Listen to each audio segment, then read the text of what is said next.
নমস্কার, আপনাদের সকলকে স্বাগত হাই নিউজ নেটওয়ার্কের হাই টক অনুষ্ঠানে। আপনাদের সঙ্গে রয়েছে আমি শান্তম চক্রবর্তী। অগ্নিপথ নিয়ে অগ্নিগর্ভ গোটা দেশ।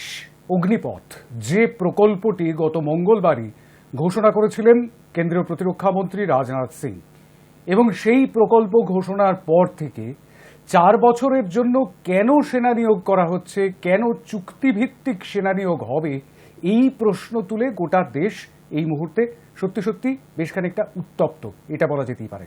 অন্তত 12টি রাজ্যে এই উত্তাপ ছড়িয়েছে। ইতিমধ্যেই 2 জনের মৃত্যুর খবর পাওয়া যাচ্ছে। সেকেন্দ্রাবাদে একটি ট্রেনে ভাঙচুর চালানোর সময় পুলিশ গুলি চালায় এবং সেই গুলিতে 1 জনের মৃত্যু হয়েছে, এমনটাই খবর পাওয়া গিয়েছে। তেলেঙ্গানায় এই মৃত্যুর খবরের পাশাপাশি বিহারের লক্ষীসরাইয়ে সেখানে ট্রেনে আগুন লেগে আরও 1 জনের মৃত্যু হয়েছে বলে জানা যাচ্ছে। গত 24 ঘন্টার মধ্যে অন্তত 7টি ট্রেনে অগ্নিসংযোগ করা হয়েছে। এই খবর সত্যি সত্যি যথেষ্ট চমকে দেবার মতো খবর বলা যেতেই পারে। ইতিমধ্যেই যেমনটা জানা যাচ্ছে তাতে আমাদের রাজ্যের হাওড়া শিয়ালদাতেও বেশ কিছু ট্রেনের যাত্রাপথ বদল করতে হয়েছে, বেশ কিছু যাত্রাপথ সংক্ষিপ্ত করতে হয়েছে, বেশ কিছু ট্রেন বাতিল করতে হচ্ছে হাওড়া এবং শিয়ালদায়। শুধুমাত্র হাওড়া শিয়ালদার ছবিটা নয়, ছবিটা গোটা দেশের, এবং গোটা দেশে বিশেষ করে ট্রেন লাইনে, রেল লাইনের ওপর আগুন জ্বালানো থেকে শুরু করে ট্রেনে আগুন লাগিয়ে দেওয়া, ভাঙচুর থেকে শুরু করে পাথর ছোড়া, এই ছবিটা দেখতে পাওয়া যাচ্ছে। ট্রেনের ওপরে যেন অতিরিক্ত রাগ দেখানো হয়েছে এবারের এই দেশ জোড়া উত্তেজনায়। কিন্তু উত্তেজনাটা ঠিক কি নিয়ে? উত্তেজনাটা এই চুক্তিভিত্তিক সেনা নিয়োগ নিয়ে।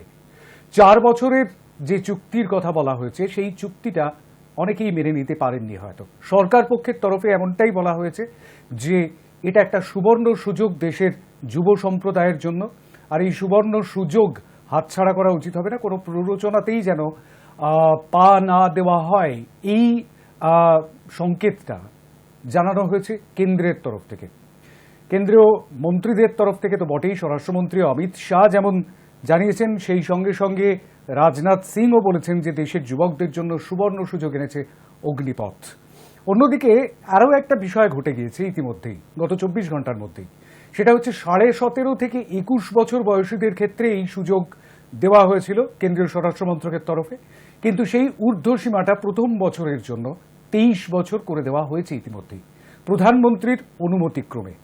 আর সেই 23 বছরে অনেকেই বলতে শুরু করেছেন এই পিছু হটা শুরু হলো কেন্দ্রীয় সরকারের। সত্যি সত্যি কি তাই? কৃষি আইন, 3টি কৃষি আইন বলবৎ করবার পর যেভাবে 1 বছরের বেশি সময় ধরে গোটা দেশ জুড়ে, বিশেষ করে দিল্লির সীমান্তে, দিল্লি হরিয়ানার সীমান্তে, পাঞ্জাব সীমান্তে যেভাবে আন্দোলনকে সংঘবদ্ধ করেছিল কৃষকরা, সেই আন্দোলনের জেরে শেষ পর্যন্ত 3টি কৃষি আইন বাতিল করতে হয় কেন্দ্রীয় সরকারকে। এবারেও কি সেরকমই হবে?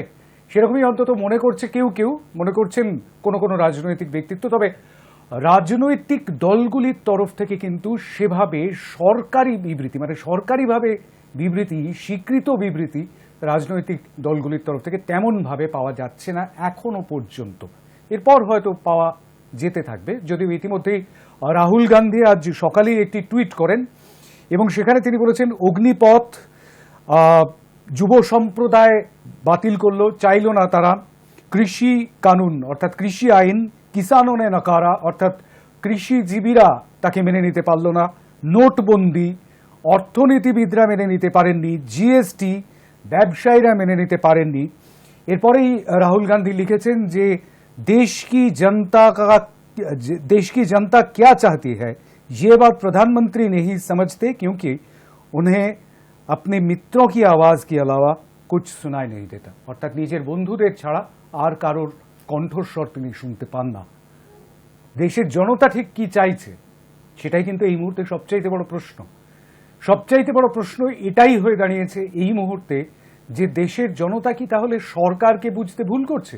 বারংবার এই প্রশ্নটাও কিন্তু উঠে আসছে যে যে পরিস্থিতি এই মুহূর্তে গোটা দেশ জুড়ে তৈরি হয়েছে, এর পেছনে রাজনৈতিক মদত কি সত্যিই আছে, নাকি এটা একেবারেই স্বতঃস্ফূর্ত কোনো আন্দোলন, বিক্ষোভ? আমি একটু শুরুতে শুনে নেব রাজনাথ সিং কি বলছেন দেশবাসীর উদ্দেশ্যে। তিনি কি বলেছেন সেটা একবার শুনে নেব राजनाथ सिंह এর বক্তব্য। केंद्र सरकार द्वारा घोषित की गई अग्निपथ योजना भारत के नौजवानों को देश की रक्षा व्यवस्था से जुड़ने और देश की सेवा करने का एक सुनहरा अवसर देता है। अग्निवीर हूं, यह उनकी ताजिंदगी की पहचान बन जाती है। पिछले 2 साल से सेना में भर्ती की प्रक्रिया न होने के कारण बहुत से नौजवानों को सेना में भर्ती होने का अवसर नहीं मिला। सब चाहिए, इसलिए युवाओं के भविष्य को ध्यान में रखते हुए और उनके प्रति संवेदनशीलता दिखाते हुए प्रधानमंत्री जी के अनुमोदन पर सरकार ने फैसला किया है कि अग्निवीरों की भर्ती की आयु सीमा को इस बार बढ़ाकर 21 से 23 वर्ष कर दिया जाए। यह वन टाइम रिलैक्सेशन दिया गया है। इससे बहुत सारे नौजवानों को अग्निवीर बनने की पात्रता स्वतः मिल जाएगी। और मैं यह भी कहना चाहता हूं कि भर्ती प्रक्रिया कुछ ही दिनों में प्रारंभ होने जा रही है। मैं सभी नौजवानों से अपील करता हूं कि सेना में भर्ती होने की वो तैयारी है और इसका पूरा लाभ उठाएं। उत्तर प्रदेशের মুখ্যমন্ত্রী যোগী আদিত্যনাথ অগ্নিপথ প্রকল্পের সমর্থনে সরব হয়েছেন। তিনি টুইট করেছেন, অগ্নিপথ যোজনা যুবকদের জীবনে একটি নতুন মাত্রা এনে দেবে, পাশাপাশি তাদের ভবিষ্যৎকে দেবে সোনালী আভা। কোনো প্ররোচনায় পা না দিতেও আহ্বান জানিয়েছেন যুবকদের। কিন্তু উত্তরপ্রদেশেও ছবিটা খুব একটা অন্যরকম নয়। বিহারে, মধ্যপ্রদেশে, রাজস্থানে, হরিয়ানায়, তেলেঙ্গানায় কিংবা আমাদের রাজ্যে অর্থাৎ পশ্চিমবঙ্গেও কিন্তু সেই উত্তেজনার আঁচ ছড়িয়েছে। ইতিমধ্যেই আমরা সকাল থেকে দেখিয়েছি ঠাকুরনগরে যেভাবে রেল অবরোধ করা হয়েছে, ট্রেন অবরোধ করা হয়েছে, এবং সেখানে কি বলছেন সেখানকার বাসিন্দারা যারা অবরোধকারী আমি শোনাবো একটু পরেই। কিন্তু তার আগে দেখে নেব আজকের প্রশ্নগুলো ঠিক কি কি থাকছে অগ্নিপথ নিয়ে। প্রশ্ন 1, অগ্নিপথে দেশের যুবদের সামনে সুবর্ণ সুযোগ বললেন রাজনাথ সিং। দেশের জনগণ কি তাহলে সরকারের সদিচ্ছায় ভুল বুঝছে? প্রথম প্রশ্ন, সরকারের সদিচ্ছায় ভুল বুঝছে দেশের জনগণ? দ্বিতীয় প্রশ্ন আসছে, বিহার, উত্তরপ্রদেশ, রাজস্থান, হরিয়ানা, তেলেঙ্গানার পর এবার বাংলাতেও বিক্ষোভ। প্রশ্ন, এর পিছনে কি রাজনীতি? অর্থাৎ একটু আগেই যেটা বলছিলাম যে রাজনৈতিক কারণেই কি এই বিক্ষোভ, নাকি স্বতঃস্ফূর্তভাবে এই বিক্ষোভ দেখাচ্ছেন যুব ছাত্র, যুব পড়ুয়ারা? 2 নম্বর প্রশ্ন এটাই। 3 নম্বর প্রশ্ন আসছে, অগ্নিপথ প্রকল্প নিয়ে তোলপাড় সারা দেশ। 21 থেকে বাড়িয়ে 23 করা হলো বয়সের ঊর্ধ্বসীমা। পিছু হটা শুরু হলো কেন্দ্রের। যে প্রশ্নের কথা একটু আগে বলছিলাম, কেউ কেউ বলতে শুরু করে দিয়েছে যে কেন্দ্র এইভাবেই পিছু হটে, আর এই 21 থেকে বাড়িয়ে 23 করা হলো বয়সের ঊর্ধ্বসীমা, এটাও পিছু হটারই একটি কার্যক্রম মাত্র। 3 নম্বর প্রশ্ন এটাই যে সত্যি সত্যি কি পিছু হচ্ছে কেন্দ্র? আমরা এই 3টি প্রশ্ন নিয়ে আজকের আলোচনায় থাকবো। আমাদের সঙ্গে যে আলোচকরা যোগ দিচ্ছেন, আমাদের এস্টিমড প্যানেল, তাদের সঙ্গে অবশ্যই আলাপ করে দেবো। আমাদের সঙ্গে রয়েছেন প্রতিরক্ষা বিশেষজ্ঞ রাজীব কুমার শ্রীবাস্তব, স্বাগত জানাই আপনাকে। আমাদের সঙ্গে রয়েছেন ভারতের জাতীয় কংগ্রেসের প্রবক্তা মৌমিতা কালী, স্বাগত জানাই আপনাকে। আমাদের সঙ্গে রয়েছেন রাজনৈতিক বিশ্লেষক নীলাদ্রি বন্দ্যোপাধ্যায়, স্বাগত জানাই আপনাকে। আমাদের সঙ্গে রয়েছেন ভোট কুশলী রাজনৈতিক পর্যবেক্ষক জয়দেব ঘর, স্বাগত জানাই আপনাকে। এবং আমাদের সঙ্গে রয়েছেন ভারতের বিজেপির আমাদের সঙ্গে রয়েছেন বিজেপির লিগ্যাল সেলের সদস্য এবং আইনজীবী ভাস্কর দে, স্বাগত জানাই আপনাকে। আমি শুরু করব এই জায়গা থেকে যে সত্যি সত্যি কি দেশের জনগণ সরকারের সদিচ্ছায় ভুল বুঝছে। একটা বিষয় অবশ্যই সামনে এসে যাচ্ছে, সেটা হচ্ছে রাজনৈতিকভাবে এই ঝামেলাটাকে পাকিয়ে তোলা হচ্ছে। অর্থাৎ গোটা দেশে সাধারণ মানুষ নয়, রাজনীতির কারণে এই গণ্ডগোলগুলো হচ্ছে, এরকমটাই অভিযোগ বারংবার উঠেওছে। আগে কৃষক আন্দোলনের ক্ষেত্রে উঠেছিল এবং এবারের এই আন্দোলনের ক্ষেত্রেও উঠছে। কিন্তু আমি একটু রাজীব কুমার শ্রীবাস্তবের কাছে একদম শুরুতেই যাব 2 মিনিটের আনইন্টারাপ্টেড পর্বে, যে এই যে অগ্নিপথ যা দেশের যুবদের সামনে সুবর্ণ সুযোগ এমনটাই বলা হচ্ছে, সত্যি সত্যি কি সুবর্ণ সুযোগ, নাকি কেউ কেউ যা বলছেন যে হঠকারী সিদ্ধান্ত কেন্দ্রীয় সরকারের? ঠিক কোনটা? 2 মিনিট আনইন্টারাপ্টেড। আপনি খুব ভালো কথা বলেছেন অগ্নিপথ সম্বন্ধে। আমি আপনাকে বলে দিই, 1965 যুদ্ধে তৎকালীন যিনি প্রধানমন্ত্রী ছিলেন উনি আমাদের একটা স্লোগান দিয়েছিলেন, জয় জওয়ান জয় কিষান। আজকে আমাদের যে কিষান আছে ওরা নিজের কি ভ্যালু আছে তা দেখিয়ে দিলেন। আজকে যখন পুরো বিশ্বের কাছে একটা প্রবলেম আছে, আমাদের কিষানের আমাদের ডিম, আমাদের গম, আমাদের চাল বাইরে যাচ্ছে। আমরা এখন লোক চাইছে কি আমরা ওদেরকে সাহায্য করি, তো আমাদের কিষান জয় কিষান জয় জওয়ান। আমরা নিজেদের আমাদের যে আর্ম ফোর্সেস আছে, আমরা ডিফেন্স ফোর্সেস নয়, আমরা আর্ম ফোর্সেস যেটা আছে ওটা বিশ্বের ওয়ান অফ দ্য সেরা আর্ম ফোর্সেস। এটা পলিটিক্যাল স্পেয়ার থেকে প্রক্রিয়া, right? That is point number. এটা কোন রকমে কিষাণ আন্দোলন বা অন্য কোনো আন্দোলন করতে এর কিন্তু কোনো কনফিউশন হতে পারে না, হবে।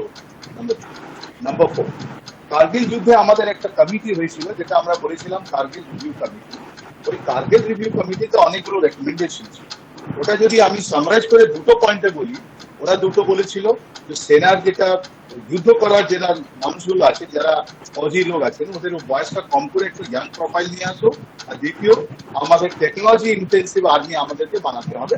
এটা কার্গিল থেকে এখন আপনি তো অনেক এক্সটেন্সিভলি আপনি কভার করেছেন রাশিয়া ইউক্রেন যুদ্ধটা, আপনি দেখেন ওখানে দেখছেন কি করে জিনিসটা বাড়ছে। এটা আমি বলছি রেভলিউশন ইন মিলিটারি ওয়ারফেয়ার। তো যতগুলো লেসন আমরা প্রত্যেকটা যুদ্ধ থেকে নিয়েছি, ওসব মিলিয়ে ঝুলিয়ে এটা আমাদের ইন্ডিয়ার একটা মেন্টালিটি আছে, ওটা মিলিয়ে আমরা একটা এখানে নিয়ে এসেছি, ওটা আমরা বলেছি অগ্নি। অ্যাজ এ ডিফেন্স অ্যানালিস্ট এটা আমার পার্সোনাল মতামত, প্লিজ এটা অফিসিয়াল নেবেন না। আমার কাছে কোনো অফিসিয়াল ফিডব্যাক নেই, কোনো নেই। আমি যা দেখছি কানেক্টিং ডট করে দেখছি। লাস্ট ডট ছিল ওর মধ্যে আমেরিকান জার্নাল এখানে এসে বলে গেলেন যে চায়না তোমাদের এলাকায় কভার করে নিয়েছে, তোমরা এটা চিন্তা করে দেখো। এই যে অগ্নিপথ করা হয়েছে, এই অগ্নিপথের অ্যাকচুয়ালি স্টেটেড আজকে তো আপনি একটা চাকরি হিসাবে কিন্তু আমার মতে হয় এটা চাকরি হিসাবে নয়। এর মধ্যে কি আছে জানেন? Ultimately we are going for a war.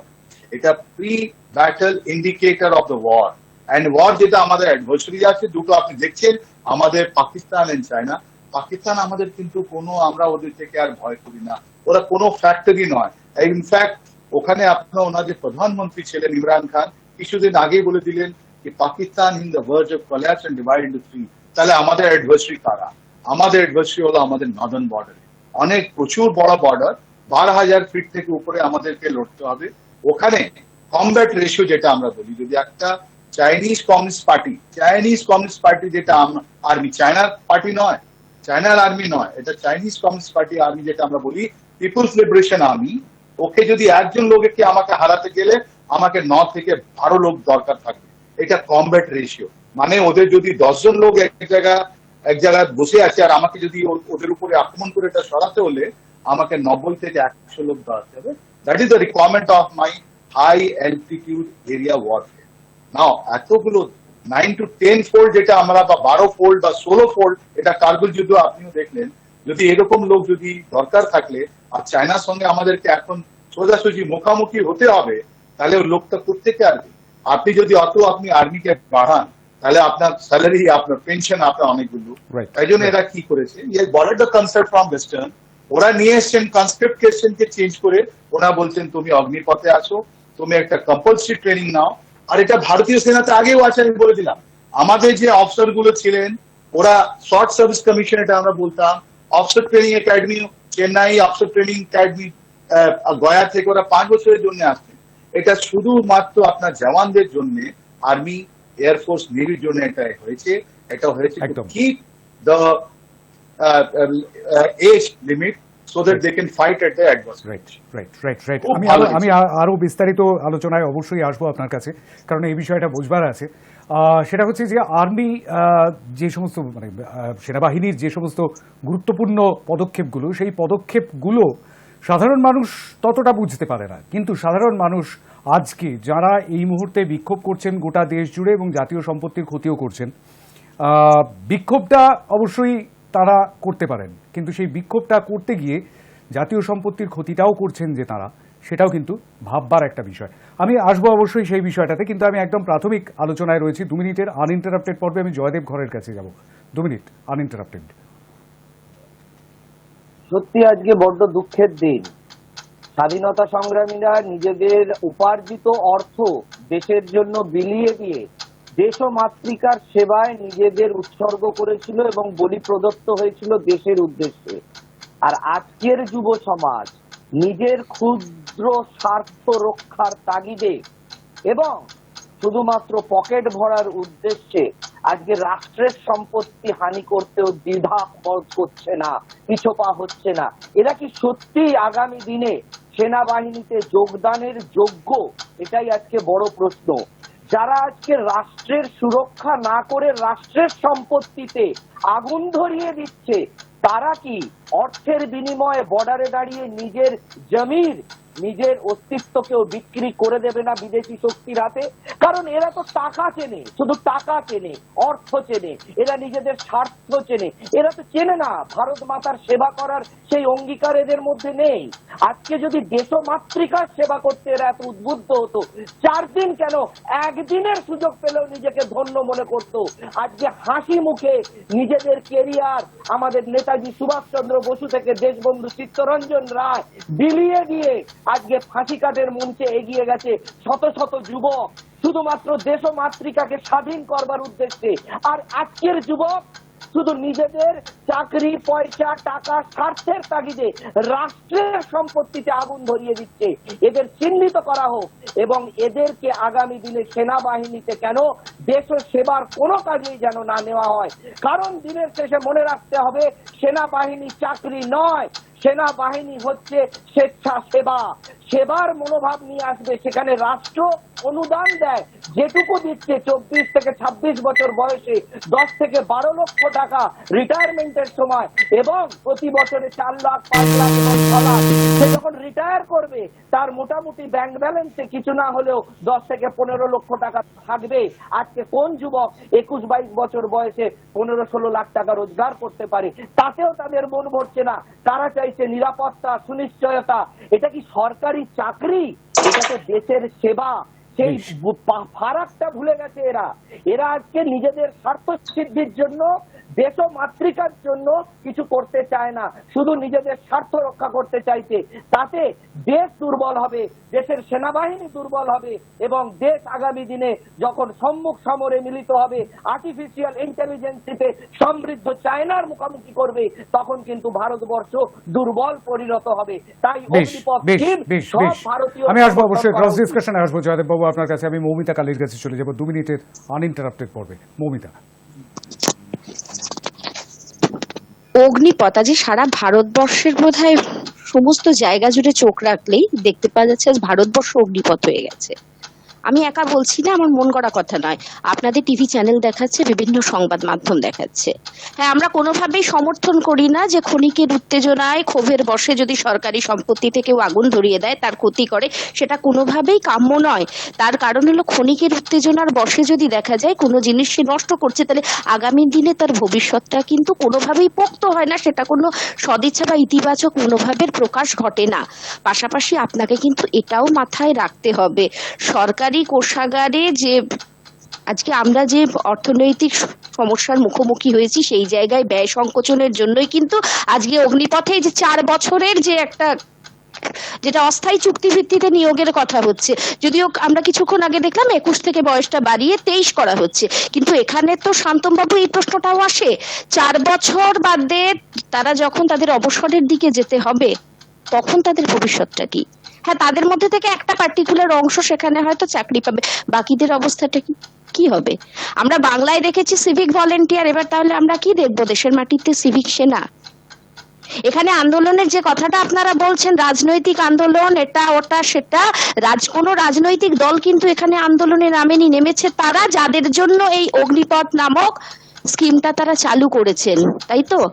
ক্ষণিকের উত্তেজনার বশে কেউ যদি সেখানে সরকারি সম্পত্তিতে আগুন ধরিয়ে দেয়, আমরা কোনোভাবে সেটাকে সমর্থন করি না, কারণ সরকারি সম্পত্তি আমাদের প্রত্যেকের সেখানে সমানাধিকার রয়েছে, সেটাকে নষ্ট করে দিয়ে আমরা কখনো সেটাকে মনে রাখি না।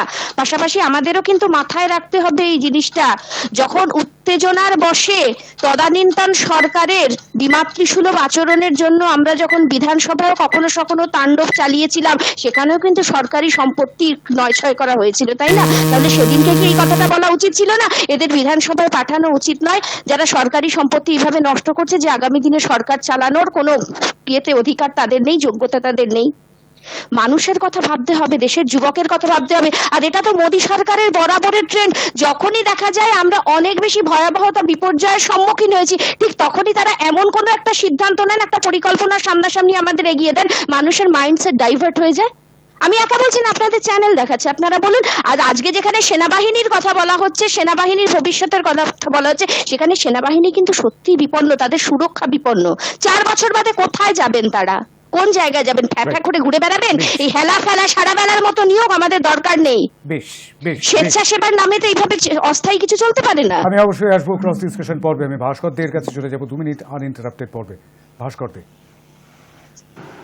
হ্যাঁ, দেখুন আজকে যে বিষয়টি নিয়ে আলোচনা হচ্ছে এটা সত্যি একটা লজ্জা না আমাদের দেশে এর আগে এই ধরনের কোনো ঘটনা একটা চাকরির ব্যাপারে বলুন বা অস্থায়ী চাকরি যেটাই আপনারা আখ্যা দিন, এই ধরনের ঘটনা কিন্তু আমাদের চোখে পড়েনি। সুতরাং আজকে যে দুজন বক্তা বললেন, তিনজনই বললেন, ভালো লাগলো তিনজনের 3 রকম বক্তব্য। তো দেখুন আজকে এই যে ছেলেরা রাস্তায় নেমে ট্রেন জ্বালাচ্ছে, ভাঙচুর করছে, এটাও তাদের মাথা থেকে আসছে কিনা আমার যথেষ্ট ব্যক্তিগতভাবে আমার সন্দেহ আছে। কারণ এর পিছনে নিশ্চয়ই এটার একটা তদন্ত খুব জরুরি এবং এটা নিয়ে ভাবনা চিন্তা করার দরকার আছে। আজকে সরকার কোনো যদি পদক্ষেপ নেয় বা কোনো ডিসিশন নেয়, তার মানে এই না যে আমি রাস্তায় গিয়ে আমি সরকারি সম্পত্তি নষ্ট করব। সুতরাং এটা মানুষের কাছে একটা ভুল বার্তা যাচ্ছে, দেশের ক্ষতি হচ্ছে, দেশকে আরো পিছিয়ে নিয়ে যাচ্ছে এবং দেশের যারা শত্রু, পার্শ্ববর্তী শত্রু, তারা এটাকে এনক্যাশ করছে এবং এটা আমাদের দেশকে আরো দুর্বল এবং পিছিয়ে নিয়ে যাচ্ছে। সুতরাং এই জায়গা থেকে আমাদেরকে যুব সমাজ যারা, এই যুব সমাজকে কিন্তু আজকে যে অবস্থায় আমরা কোভিডের পরে এসে দাঁড়িয়েছি, সেখানে একটা চাকরির ব্যাপার এবং কি ব্যাপারে এই জিনিসগুলো সরকারকে করতে হচ্ছে সেটাও একটা দেখার বিষয় আছে। কিন্তু এইভাবে যদি হঠাৎ একটা উত্তেজনা, শুধু না এই ধরনের একটা অশান্তি সারা দেশব্যাপী একটা শুরু হলো, প্রথমে বিহার থেকে, বিহার, উত্তরপ্রদেশ, তারপরে এবং বাংলাতেও এটা ছড়িয়ে পড়লো। আজকেও হাওড়াতে প্রচুর মানুষের অসুবিধা হয়েছে। তো এটা কোনো মতেই মেনে নেওয়া যায় না। সুতরাং আমি জয়দেব বাবুর সঙ্গে একদম একমত যে আজকে যারা দেশ রক্ষা করতে যাচ্ছে তারা আজকে দেশের সম্পত্তি ভেঙে তছরছ করে দিচ্ছে, আগুন জ্বালিয়ে দিচ্ছে। এটা এদেরকে চাকরিতে নিয়ে যেভাবেই নিক, কন্ট্রাকচুয়াল নিক বা যেভাবেই তারা আসুক, সুতরাং এটা মেনে নেওয়া যায় না। আমি একদম একমত যে এই যারা করেছে তাদেরকে আইডেন্টিফাই করুন, যথাযোগ্য ব্যবস্থা নিক এবং সরকার নিশ্চয়ই এটার নিয়ে উচ্চ পর্যায়ে বৈঠক করে এবং আলোচনা করবে। এবং এটা কোনো মতেই মেনে নেওয়া যায় না যে প্রথমে আমাদের দেশকে ক্ষতি করছে। সুতরাং আপাতত আমি এইটুকুনি বক্তব্য রাখবো। বেশ, আমি ক্রস ডিসকাশনে আবার আপনার কাছে আসবো। আমি নীলাদ্রি বন্দ্যোপাধ্যায়ের কাছে চলে যাব আনইন্টারাপ্টেড পর্বের শেষ বক্তা হিসেবে। 2 মিনিট। শান্তম, আমার মনে আছে কয়েকদিন আগে আমরা যখন নূপুর শর্মার মন্তব্যকে কেন্দ্র করে যে অশান্তি চারপাশে হয়েছিল সেই নিয়ে আলোচনা করেছিলাম, তখন জয়দেবদা সহানুভূতি দেখিয়েছিলেন যারা পাবলিক প্রপার্টি নষ্ট করছে, বলেছিলেন তারা আর কত সহ্য করবে, যার প্রতিবাদ আমি করেছিলাম। আজ আমার দেখে ভালো লাগছে যখন আবার একটি ইস্যুতে কিছু মানুষ এই ধরনের পাবলিক প্রপার্টি নষ্ট, বিশৃঙ্খলা সৃষ্টি করার চেষ্টা করছে। জয়দেব দাস এটা দর্থহীন ভাষায় তার প্রতিবাদ করছেন। এই পরিবর্তনটা দেখে আমার সত্যি ভালো লাগছে। কিন্তু এই সিলেক্টিভ পরিবর্তনটাই সমস্যা। এক শ্রেণীর মানুষ বিক্ষোভ করলে, হাতে আইন তুলে দিলে সেটা দর্থহীন ভাষায় প্রতিবাদ করো, আরেক শ্রেণীর মানুষ, আরো কিছু মানুষ করলে চুপ করে থাকো বা পরোক্ষে সমর্থন করো। এই দ্বিচারিতাটা আমাদের প্রতিবাদ করার ক্ষেত্রে বিভিন্ন ক্ষেত্রে আমরা দেখতে পেয়েছি। কৃষি আন্দোলন যখন হয়েছে তখন রাস্তা বন্ধ, হাইওয়ে বন্ধ রেখে দিনের পর দিন মানুষের অসুবিধে করে আন্দোলন হয়েছে। তা সত্ত্বেও বহু মানুষ, বহু বিশ্লেষক, বহু রাজনৈতিক পণ্ডিত সেই সহানুভূতি দেখিয়েছেন কৃষি আন্দোলনের প্রতি। রাহুল গান্ধীকে যখন ইডি ডাকছে দুর্নীতির অভিযোগে তদন্ত করতে, তখন যে বিশৃঙ্খলা 144 ধারা ভেঙে দিল্লির রাস্তায় হয়েছে তার প্রতি সহানুভূতি দেখিয়েছে বহু মানুষ। আজকে যখন চাকরির জন্য যারা আশঙ্কিত তারা হাতে আইন তুলে নিচ্ছেন, নিশ্চয়ই তারা ঠিক করছেন না আইন তুলে নিয়ে, কিন্তু তার প্রতি তাদের বিরোধিতা কিন্তু অর্থহীন ভাষায় বহু মানুষ করছেন। অর্থাৎ বেকার যুবকেরা হাতে আইন তুলে নিলে সেটা অন্যায়, কিন্তু ধর্মীয় কারণে কেউ যদি হাতে আইন তুলে নেয় সেটা অন্যায় নয়। রাহুল গান্ধীকে কেন জেরা করা হচ্ছে দুর্নীতির দায়, সেই বিষয়ে যদি কেউ হাতে আইন তুলে নেয় সেটা অন্যায় নয়। কেন কৃষি বিল পাশ হলো, কেন কৃষি আইন হলো, সে ব্যাপারে কেউ যদি আইন তুলে নেয় সেটা অন্যায় নয়। এই দ্বিচারিতাটাই আমাদের চোখে আঙুল দিয়ে দেখিয়ে দিচ্ছে যুবকেরা কেন বিপথে যাচ্ছে। কারণ বিশ্লেষকরা দ্বিচারিতায় ভুগছে। তারা যুবকদের যে ভাষায় আক্রমণ করছে, অন্যদের ক্ষেত্রে সহানুভূতি দেখাচ্ছে। এই দ্বিচারিতাটাই যুবকদের বিশ্বাস হারানোর কারণ এই সব পণ্ডিত, বিশ্লেষক এবং নীতিবিদদের। আমি জানি জয়দেব ঘর উত্তর দেবেন এর, কিন্তু আমি ক্রস ডিসকাশন পর্বে এখনই যাব না, একটা ছোট্ট বিরতি নিতে হবে। তবে বিরতিতে যাওয়ার আগে আমি একটুখানি দেখিয়ে দেবো আমাদের দর্শকদের এবং আমাদের সঙ্গে যে প্যানেলিস্টরা রয়েছেন এস্টিমড প্যানেলে তাদেরও, সেটা হচ্ছে আদতে এই অগ্নিবীর, অগ্নিপথ এই নিয়ে প্রচুর বিতর্ক হচ্ছে, প্রচুর চায়ের দোকান থেকে অফিস ক্যান্টিন সর্বত্র এই নিয়ে আলোচনা হচ্ছে, ট্রেনে, বাসে, ট্রামে সবসময়ই এই নিয়ে আলোচনা হচ্ছে। এখন গত 2-3 দিন ধরে এটাই হচ্ছে হট টপিক। কিন্তু অগ্নিবীর, অগ্নিপথ এই সম্পর্কে বেশ কিছু মিসকনসেপশনও রয়েছে, ভুল ধারণা রয়েছে মানুষের। ঠিক কি বলা হয়েছে কেন্দ্রের যে নির্দেশিকাটি, সেই নির্দেশিকাটিতে ঠিক কি বলা হয়েছে সেটাই আমরা দেখে নেব একবার। এটি প্রতিবেদন। ভারতীয় সশস্ত্র বাহিনীর 3 শাখায় অর্থাৎ স্থলবাহিনী, নৌবাহিনী এবং বায়ুসেনায় নিয়োগের নতুন প্রকল্প অগ্নিপথ ঘোষণা করেছে কেন্দ্র। এই প্রকল্পে নিয়োগ করা সেনাদের পোশাকি নাম হবে অগ্নিবীর। প্রতিরক্ষা মন্ত্রী রাজনাথ সিং জানিয়েছেন, কেন্দ্রীয় মন্ত্রিসভার নিরাপত্তা বিষয়ক কমিটির বৈঠকে ছাড়পত্র পেয়েছে অগ্নিপথ প্রকল্প। কি রয়েছে এই নতুন প্রকল্পে? এই প্রকল্পে প্রাথমিক পর্যায়ে 4 বছরের জন্য নিয়োগ করা হবে অগ্নিবীরদের। নিয়োগের সময় অগ্নিবীরদের বয়স হতে হবে 17.5 থেকে 21 বছরের মধ্যে। পরে এই বয়সসীমা বাড়িয়ে 23 বছর করা হয়েছে। ভারতীয় সেনাবাহিনীর মাপকাঠির ভিত্তিতে শারীরিক সক্ষমতা এবং মেধা যাচাই করেই নিয়োগ হবে অগ্নিপথ প্রকল্পে। প্রাথমিকভাবে অগ্নিবীরদের মাসিক বেতন হবে 30,000 টাকা। প্রথম বছরে 4,76,000 টাকার প্যাকেজ পাবেন তারা। পরে তা বেড়ে প্রায় 45,000 টাকা হবে, অর্থাৎ মেয়াদের 4র্থ বছরে 6,92,000 টাকার প্যাকেজ। প্রথম 6 মাস হবে প্রশিক্ষণ পর্ব। 4 বছর পর অগ্নিবীরদের 1/4 অর্থাৎ 25% যোগ্যতার ভিত্তিতে ভারতীয় সেনায় আরও 15 বছরের জন্য নিযুক্ত হবেন। বাকিরা সেবানিধি প্রকল্পে 11 থেকে 12 লক্ষ টাকা নিয়ে অবসরের সুযোগ পাবেন। অবসরের সময় পাওয়া 10,04,000 টাকা পর্যন্ত আয়কর মুক্ত হবে। অগ্নিবীরদের মধ্যে যাদের বয়স থাকবে তারা ভারতীয় সেনায় স্থায়ী নিয়োগের জন্য আবেদন জানাতে পারবেন। অগ্নিবীরদের একাংশকে পরিবহন মন্ত্রক, শুল্ক দপ্তরের মতো বিভিন্ন কেন্দ্রীয় সংস্থায় নিয়োগ করার বন্দোবস্ত করবে সরকার। অবসরের পর ব্যবসা করতে চাইলে পাবেন ব্যাংক ঋণের বিশেষ সুবিধা। কর্তব্যরত অবস্থায় কোনো অগ্নিবীর আহত বা নিহত হলে তিনি বা তাঁর পরিবার ভারতীয় সশস্ত্র বাহিনীর একজন সদস্যের সমান ক্ষতিপূরণ, ভাতা ও সুযোগ সুবিধা পাবেন বিনামূল্যে 48 লক্ষ টাকার জীবন বিমাও। বর্তমানে ভারতীয় স্থলসেনার পদাতিক বাহিনীর কমিশনড অফিসার হিসেবে 10 বছরের মেয়াদে শর্ট সার্ভিস কমিশনে নিয়োগের প্রথা রয়েছে আগের থেকেই। লেফটেন্যান্ট হিসেবে নিয়োজিত ওই অফিসারদের কাজের মেয়াদ আরও 14 বছর পর্যন্ত বাড়ানো যায়। ভিন্ন পেশা বা ব্যবসায় যুক্ত ব্যক্তিরাও স্থলসেনার টেরিটোরিয়াল আর্মি বাহিনীতে আংশিক সময়ের জন্য নিয়োজিত হয়ে থাকেন। সরকারি ঘোষণা বলছে, এক্ষেত্রে অগ্রাধিকার পাবেন অবসর নেওয়া অগ্নিবীরেরা। কেন্দ্রীয় মন্ত্রিসভার নিরাপত্তা বিষয়ক কমিটি সিদ্ধান্ত নিয়েছে, চলতি বছরে 46,000 অগ্নিবীর নিয়োগ করা হবে। তাদের জন্য অগ্নিপথ প্রকল্পের আওতায় সেনার নিয়ন্ত্রণে তৈরি হবে সম্পূর্ণ নতুন একটি বাহিনী।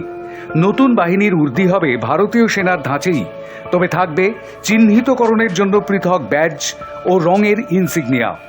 প্রতিরক্ষা মন্ত্রকের দাবি, অগ্নিপথ প্রকল্প সশস্ত্র বাহিনীতে অভিজ্ঞতা এবং তারুণ্যের ভারসাম্য আনবে। শুধু পুরুষরাই নন, মহিলারাও স্থলসেনা, নৌসেনা এবং বায়ুসেনায় অগ্নিবীর হওয়ার সুযোগ পাবেন। তবে সেনার মধ্যে এরকম সমান্তরাল বাহিনীর অস্তিত্বে নেতিবাচক প্রভাব পড়ার আশঙ্কা রয়েছে বলেও অনেকে মনে করছেন। তার ফলে সামগ্রিকভাবে সেনার পেশাদারিত্বে প্রভাব পড়তে পারে মনে করছেন সমর বিশেষজ্ঞরা। Hi news network.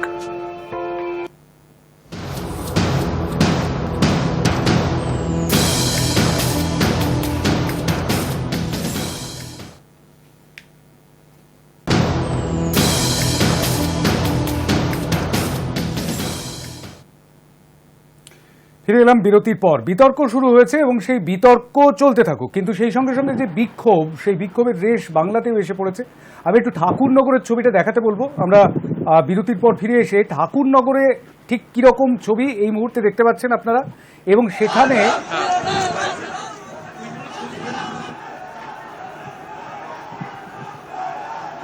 সেখানে বিক্ষোভ করছেন যারা, তারা ঠিক কি বলছেন, অর্থাৎ বিক্ষোভরত তরুণ তরুণীরা তারা ঠিক কি বলছেন। চাকরির দাবিতেই তারা বিক্ষোভ করছেন, ট্রেন বন্ধ করে দিয়েছেন, তারা ট্রেনের দিকে পাথর ছুঁড়েছেন, ট্রেন লাইনে বসে পড়েছেন, পতাকা টানিয়েছেন, সবকিছুই করেছেন। এবং সেই সঙ্গে সঙ্গে তারা কি বলছেন একবার শোনাবো আমি একটু দর্শকদের। ইউটি নামে একটা স্কিম চালু করেছে, যেটা হচ্ছে 4 বছরের জন্য ডিউটি হবে। 4 বছর পরে 11 লাখ টাকা সামথিং দিয়ে আপনাকে প্যাকেজ করে বাড়ি পাঠিয়ে দেওয়া হবে। আপনার সাথে আর্মির, আপনার সাথে দেশের কোনো সম্পর্ক থাকবে না। আপনি আপনার মতন থাকবেন, সরকার সরকারের মতন থাকবে। এই ধরনের স্কিম আমরা মানতে চাই না। মানুষের একটা স্বপ্ন নিয়ে মানুষ বেঁচে থাকে। তো মানুষের স্বপ্ন থেকে একটা ঘর করবে, একটা বাড়ি করবে, চাকরি করে, এমন একটা স্বপ্ন থাকে। আমরা সবাই গরিবের ছেলে, এখানে কোনো বড় লোক নেতা মন্ত্রীর ছেলে আর্মিতে যায় না, যায় সব গরিব ছেলে। আর গরিবরা জানে যে গরিবের কষ্টটা কতখানি, মানুষের দিন মজুরি খেয়ে কত কষ্ট করে মানুষকে জীবনে বেঁচে থাকতে হয়। তা আমরা এই 4 বছরের জন্য আমরা এই স্কিম আমরা মানতে চাই না। যেমন পুরনো যেভাবে প্রক্রিয়া ছিল সেভাবে আমরা মানতে চাই, যেটা পেনশন ছিল এবং কি মন্ত্রী নেবে যারা বিধায়ক আছে তারা কিন্তু ভাতা পায়, সেই ধরনের ভাতা আর্মিতে 15 বছর 20 বছর কাটানোর পরে, তারা জীবনে রিস্ক নিয়ে কাটানোর পরে, বাড়ি ফেরার পরে তারা পেনশন করতে, সেই ভোগটা তারা করতে পারতো, তাদের স্বপ্ন নিয়ে বেঁচে থাকবে। কিন্তু আমাদের সেই স্বপ্নগুলো সমস্ত কিছু ভেঙে গেছে এবং 3 বছর পরে আমাদেরকে এটা জানানো হচ্ছে 4 বছরের জন্য তোমাদের জয়েন করানো হবে। কিন্তু এই যে 3 বছর আমাদের বয়স কিন্তু পার হয়ে গেছে, আমরা 17 থেকে 21 বছর করেছি এবং কি বয়সেরও কোনো ছাড় দেয়নি। আমরা এখন কোথায় যাবো? আমি 1991 সালের একটি সিনেমার কথা বলতে চাইব, হিন্দি ছবি, নানা পাটেকর অভিনীত, নিশ্চয়ই দেখেছেন সকলেই ছবিটা। ছবিটার নাম ছিল প্রহার। প্রহার ছবিতে নানা পাটেকরের একদম শেষ দিকে লাস্ট রিল, আগে তো রিল ব্যবস্থা ছিল, এখন সবটাই ডিজিটাল হয়ে গিয়েছে। লাস্ট রিলে একটা ডায়ালগ ছিল, একটা সংলাপ ছিল, সেটা হচ্ছে তার বাংলায় অনুবাদ করলে এরকম দাঁড়াবে যে প্রত্যেকটি মানুষের, প্রত্যেকটি দেশের প্রত্যেকটি মানুষের অন্তত 1 বছরের জন্য হলেও মিলিটারিতে জয়েন করা উচিত, আর্মির জন্য, দেশের সেনাবাহিনীতে তার সার্ভিস দেওয়া দরকার, সেবা করা দরকার দেশের। তো 4 বছরের জন্যতে আপত্তি। আমরা যে ঠাকুরনগরের বিক্ষোভের যে সংলাপগুলি শুনলাম, সেই সংলাপের মধ্যে সব জায়গায় রয়েছে যে যে সুযোগ সুবিধা সেনাবাহিনীতে চাকরির ক্ষেত্রে পাওয়া যায়, সেই সুযোগ সুবিধা সবটা পাওয়া যাবে না, কিছুটা সামান্য হলেও কিছুটা হয়তো পাওয়া যাবে। কেউ কেউ 25% হয়তো সেনাবাহিনীতে যোগ দিতে পারবেন এবং তারা হয়তো ফুল সার্ভিস করে বেরোতে পারবেন, কিন্তু বেশিরভাগ একটা 75% মানুষ, 75% যারা অগ্নিবীর, তারা হয়তো সেই সুযোগটা পাবেন না। আর সেই জায়গাতেই বিক্ষোভটা। একটু আগে জয়দেব ঘর বলছিলেন না যে এটাকে একটা চাকরি হিসেবে যারা মনে করে নিয়েছেন তাদের কাছেই কি সবচাইতে বেশি করে আটকে যাচ্ছে এই বিষয়টাতে। সেই সঙ্গে সঙ্গে এই প্রশ্নগুলো উঠছে যে সেনাবাহিনীর চাকরি, সেখানে চুক্তিভিত্তিক নিয়োগ হবেই বা কেন? কেনই বা অগ্নিপথ প্রকল্প থেকে মাত্র 25%কেই সেনাবাহিনীতে অন্তর্ভুক্ত করা হবে? কেন বাকি 75%কে কোনো সুযোগ দেওয়া হবে না? সেনাবাহিনীতে যারা ইচ্ছুক তারা 4 বছরের জন্য কেন যোগ দেবেন? এই 4 বছরের জন্য, অর্থাৎ যারা জানবেন যে 4 বছর বাদে, আমি কালকেও এই প্রশ্নটা তুলেছিলাম, নীলাদ্রির হয়তো খেয়াল থাকতে পারে, সেটা হচ্ছে 4 বছর পর তাদের চাকরি চলে যাবে, সেই জায়গার থেকে তারা এই স্বল্প মেয়াদের সার্ভিসে তারা কি সেই ঝুঁকি নিতে পারবেন যারা ফুল সার্ভিসে জয়েন করেছেন তাদের মতো? দেশের প্রতি যে সেনাবাহিনীর যে সার্ভিস, সেনাবাহিনীর যে অবদান, সেই অবদানের মান বজায় রাখা যাবে এতে, নাকি সেটা নিয়ে একটা বড় প্রশ্ন উঠবে? আমি একটু রাজীব শ্রীবাস্তবের কাছেই একদম শুরুতেই যাব, আমাদের ক্রস ডিসকাশন শুরু হচ্ছে। রাজীব দা, অনেক ভালো সওয়াল করেছেন আপনি। আমি আপনাকে নিজের সম্বন্ধে জানাই একটু, আপনি জেনে আশ্চর্য হবেন। আজ থেকে 36 বছর আগে আমি হাওড়া অক্ষয় শিক্ষায়তন পড়েছি, আমি স্কটিশ চার্চে গেলাম, রাইট? আমরা এই ছাত্র থেকেই আমরাও তো বড় হলাম, এত বড় হয়েছি ছাত্র থেকেই বড় হলাম, আমরাও চাকরির জন্য চেষ্টা করলাম। আমার ব্যাংক, পাঞ্জাব ন্যাশনাল ব্যাংকের চাকরি ছিল আমার, আমি পেলাম একটা সিডিএস সাব ইন্সপেক্টর চাকরি পেলাম, ফাইনালি আমি একটা আর্মি সিডিএস এক্সাম দিলাম, আমি একটা আর্মিতে চাকরি। আমার বাবা কি বললেন জানেন? বাবা বলে তুই আর্মিতে যা। আমরা কেন? বলো ওখানে তুই অনেস্ট থাক, দেশের সেবা করতে পারি, পয়সা দরকার নেই, তুই যা। That was the essence. Army কিন্তু চাকরি নয়। চাকরি, এই যে চাকরি বলছি, এটা আপনি কোনো স্টেট ব্যাংক বা কোনো রেলওয়ে বা কোন এক্সাইজ এসব থেকে আপনি কম্পেয়ার করতে পারবেন না স্যার। যদিও আপনি যদি কম্পেয়ার করেন তাহলে আমরা একটা ভুল করছি, ওটা ভুলকে আমাকে ছেলেটাকে বোঝাতে হবে যে এটা রেলওয়ের সঙ্গে বা এক্সারসাইজ সঙ্গে please don't compare this, number 1। Number 2, কিন্তু আমরা ওই ভগৎ সিং এর দুনিয়াতে নয়, যখন উনি একটা গ্রামে গিয়ে নিজের খেতিতে গিয়ে উনি একটা কিছু গার্ড ছিলেন, ওনার বাবা মা জিজ্ঞেস করলেন কি করছো, বলো আমি বন্দুক গাড় রা হুঁ, তার মানে ওটা দেশপ্রেমের একটা ভাব ছিল, ও লোকও নয়, রাইট?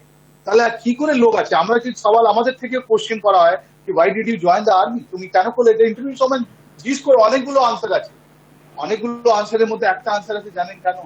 যে আমি আর্মিতে ভালোবাসি, আমি আমার একটা ইয়ে ছিল, আমি আর্মি জয়েন করতে চাই, রাইট? আমাদের আর্মিতে জানেন কতগুলো লোক আছে যখন মারা ওরা বাবা মা মারা গেছে এই ব্যারাকপুরে, বেশি দূর নয়। একজন আমাদের প্রকাশ চন্দ্র উপাধ্যায় আছেন, উনি আমার গ্রামের লোক ছিলেন, বলিয়ার লোক, উনি এএমইতে ছিলেন, ক্যান্সারে মারা গেলেন। ওনার বিধবা আছে, দুটো বাচ্চা আছে, ওকে বড় ছেলেকে আমি পড়াই, আমি বলি ভাই তুই কোথায় কোন চাকরি করবি? বলে আমি বাবার ইউনিফর্ম দেখেছি, আমি আর্মিতে যাবো। It is a passion for the army, right? এটা ডিফারেন্ট ক্লাস, এটা আপনার কোনো চাকরি নয়। আপনি যদি চাকরি করতে চান, আমরাও ভেবেছিলাম এটা চাকরি আছে, কিন্তু একটু চাকরি আস্তে আস্তে আপনাকে মোল্ড করে দেয়। আমি আপনাকে বারবার বলছি, অগ্নিপথ এট দ্য মোমেন্ট আপনাকে একটা মিসকনস্টিটিউটেড, মিসপ্লেসড, মিস আইডিয়া সবকিছু লাগবে, কিন্তু এটা আমি বলে দিলাম আগামীকালে আমাদের যে যুদ্ধটা হবে তার জন্য প্রস্তুতি আজ থেকে নেওয়া হয়েছে। আমাদের পাকিস্তান কোনো ম্যাটার নেই, আমরা চায়নাকে হারাবো। চায়নাকে হারাবার জন্য আপনাকে যতগুলো ম্যান পাওয়ার লাগবে উইথাউট এনি কস্ট, এই অগ্নিপথ। রাজীব শ্রীবাস্তব, আমি একটু ইন্টারাপ্ট করব। আপনি যে বিষয়টায় বলছেন, আজ দুপুর বেলায় আমি আরো একজন মানুষের সঙ্গে কথা বলছিলাম, আমি নামটা অবশ্যই করবো না আমাদের আলোচনার মধ্যে, তিনিও ঠিক একই কথা বলছেন যে বিপুল পরিমাণ একটা সেনাবাহিনীর কলেবর গত 2-2.5 বছর ধরে করোনার জন্য বেশ খানিকটা হ্যাম্পার্ড হয়েছে, বেশ খানিকটা ক্ষতিগ্রস্ত হয়েছে এই সেনাবাহিনীর রিক্রুটমেন্ট, এবং সেই কারণে এই সেনাবাহিনীর কলেবরটাকে বাড়ানো, তার সংখ্যাটাকে বাড়ানোর জন্য এটা একটা অত্যন্ত গুরুত্বপূর্ণ পদক্ষেপ, এরকমটাও হতে পারে এই অগ্নিপথ প্রকল্প, সেটাই কিনা সেটা আমাদের জানা নেই। এই মুহূর্তে মাথা নাড়ছেন মানে ইতিবাচক ভঙ্গিতে মাথা নাড়ছেন জয়দেব ঘর, কিন্তু নেতিবাচক ভঙ্গিতে মাথা নাড়ছেন নীলাদ্রি বন্দ্যোপাধ্যায় এবং মৌমিতা কালী। আমি যাব, নীলাদ্রি বন্দ্যোপাধ্যায় আঙুল তুলেছিলেন আগে। নীলাদ্রি, একটা কথা বলা হচ্ছে আর্মি কিন্তু চাকরি নয়। হ্যাঁ, নেতাজি সুভাষচন্দ্র বসুর নেতৃত্বে যে আজাদ হিন্দ ফৌজের সৈন্যরা দেশের স্বাধীনতার জন্য লড়াই করেছিলেন, তারা চাকরি করেননি, তারা কোনো মাইনে নেননি, তারা কোনো পেনশন নেননি, তারা জীবন দিয়েছিলেন। 60,000 সোলজারের মধ্যে 26,000-এর মৃত্যু হয়েছিল দেশকে স্বাধীন করার জন্য। আর ব্রিটিশ ইন্ডিয়ান আর্মির সোলজাররা কি করেছিল? তারা সেই স্বাধীনতা সংগ্রামীদের বিরুদ্ধে লড়াই করেছিল ব্রিটিশের হয়ে, তারা কিন্তু চাকরি করেছিল বলেই তারা স্বাধীনতা সংগ্রামীদের বিরুদ্ধে লড়াই করেছিল। সেদিন ব্রিটিশদের হয়ে ভারতের সেনাবাহিনী বিশ্বের বিভিন্ন জায়গায় অ্যালাইড ফোর্সের হয়ে লড়াই করেছে, তারা চাকরি করেছিল বলেই লড়াই করেছিল। চীনের কাছে ভারত পর্যুদস্ত হয়েছে, শোচনীয়ভাবে হার হয়েছে 1962 সালে জওহরলাল নেহরু যখন প্রধানমন্ত্রী। তারা সেদিন চীনকে হারাবার সেই আত্মগরিমা দেখাতে পারেনি, তারা চাকরি করেছিল বলে। আর্মি সত্যিই চাকরি হওয়া উচিত নয়, কিন্তু আর্মি চাকরি ভারতবর্ষে মনে করুন চাকরি করেছিল বলবেন, তখন স্বাধীনোত্তর ভারত, সেই সময় লড়াই করেছিল, স্বাধীনোত্তর 62 সেনাবাহিনী লড়াই করেছিল, কিন্তু হেরে গিয়েছিল তারা, হীনবল হওয়ার কারণে হেরে গিয়েছিল। পরাজয়, হার জিত তো থাকবে না, হার জিত থাকবে না, দেশের প্রশ্নে কোনো হার জিত থাকার প্রশ্ন নেই। কিছু মানুষ বাংলাদেশ যুদ্ধ মনে করে স্বাধীন করার জন্য লড়াই করছে। আপনি 1971 এর আপনি বাংলাদেশ যুদ্ধটাও মনে করেন না, আর্মির প্রচুর আর্মির বিরুদ্ধে ভুল বুঝবেন না। বাংলাদেশ যুদ্ধে একটা কথা মনে করিয়ে দিই, সেই সময় আমেরিকা তাদের আর্ম ফোর্স পাঠাচ্ছিল বাংলাদেশে। রাশিয়া সেই সময় ইন্টারফিয়ার করে বলে আমেরিকা চুপ হয়ে যায়। সেদিন যদি আমেরিকান ফোর্স আসতো, ভারতবর্ষ কি পারত সেই আমেরিকান ফোর্সের মোকাবিলা করতে? এই সব কথা, দেশপ্রেমের কথা খুব সুন্দর লাগে শুনতে, কিন্তু এটা বাস্তব। চীনের কাছে আমরা পরাজিত হয়েছি শোচনীয় ভাবে, আর সেদিন রাশিয়া আমাদের পাশে এসে দাঁড়িয়েছিল বলে আমরা আমাদের থেকে দুর্বল পাকিস্তানকে হারিয়েছিলাম, সেটাও বড় জয়। বেশ, না তবে নীলাদ্রি বন্দ্যোপাধ্যায় প্রথমে যে উদাহরণটা দিলেন, সেই উদাহরণটা অবশ্যই, আর্মি চাকরি না হয়, আমাদের সেনাবাহিনী জওয়ানরা মাইনে ছাড়া কাজ করুক, চাকরি না হলে মাইনে নেওয়া উচিত না। আমার যেন কেমন মনে হচ্ছে নীলাদ্রি বন্দ্যোপাধ্যায় যেটা বললেন, সেই বিষয়টার সূত্র ধরে আমি কয়েক বছর আগে একটি ভিডিও ভাইরাল হয়ে গিয়েছিল, কয়েকদিনের মধ্যে প্রচুর মানুষ দেখে ফেলেছিলেন সেনাবাহিনীতে ঠিক কিরকম খাবার দাবার দেওয়া হয় সেই নিয়ে একজন জওয়ান সেই বিষয়টিকে ভাইরাল করে দিয়েছিলেন। আমরা সকলেরই মনে আছে নিশ্চয়ই, তিনি সোশ্যাল মিডিয়ায় সেটি ভাইরাল করে ফেলেছিলেন। তো সেই ভাইরাল হয়ে যাওয়ার পর সেনাবাহিনীর ভেতরে কি চলছে না চলছে, তাদেরকে ঠিক কেমনভাবে রাখা হয়েছে না হয়েছে, সেই নিয়ে বিতর্ক প্রচুর জমে উঠেছিল। সেই বিতর্ক অবশ্য বেশ খানিকটা থিতিয়ে যায়। সেই বিষয়টি ঠিক করা হয়নি, মানে ঠিক কাজ করেননি তিনি, এই বিষয়টি সেই সেনা আধিকারিক স্বীকার করে নেওয়ার পর। কিন্তু বিষয়টা হচ্ছে এটাই যে সেনাবাহিনী, তার সঙ্গে জড়িয়ে আছে দেশপ্রেম, তার সঙ্গে জড়িয়ে আছে দেশের সম্মান, তার সঙ্গে জড়িয়ে আছে সীমা সুরক্ষা, তার সঙ্গে জড়িয়ে আছে দেশের অভ্যন্তরের মানুষের সুরক্ষা। আমরা নিশ্চিন্তে ঘুমোতে পারি, তারা সীমান্তে প্রহরা দেন বলে, খুব সত্যি কথা। কিন্তু 4 বছরের জন্য যে তরুণটি কোনো মতে একটি চাকরিতে ঢুকলো এবং যে জানে 21 বছর বা 23 বছর বয়স যখন হবে সে বেকার হয়ে যাবে, আবার তার ভেতরেও কি ঠিক সেই একই রকম দেশপ্রেম সীমান্তে দাঁড়িয়ে, আমি জানি না তাকে সিয়াচেন সীমান্তে তাকে ডিউটি দেওয়া হবে কিনা, কিন্তু আদৌ তার ভেতরে সেই দেশপ্রেম কাজ করবে কি, নাকি সে এই সময়টাকে কোনো মতে কাটিয়ে দিতে চাইবে এবং তারপর ফের আবার পুরনো অবস্থায় ফিরে যেতে হবে তাকে। কারণ সে কোথাও চাকরির ক্ষেত্রে দরখাস্ত করলে সেখানে লিখতেও পারবে না এক্স আর্মি অফিসার, সেটাও কিন্তু মাথায় রাখতে হবে। নেতিবাচকভাবে মাথা নেড়েছিলেন মৌমিতা কালী। আমি যাবো এবার মৌমিতার কাছে। মৌমিতা। শান্তবাবু, এই অগ্নিপথ থেকে যে প্রশ্নগুলো আমাদের মাথাতে ঘুরপাক খাচ্ছে, আমি কটা ইতিবাচক কনস্ট্রাকটিভ প্রশ্ন করতে চাই।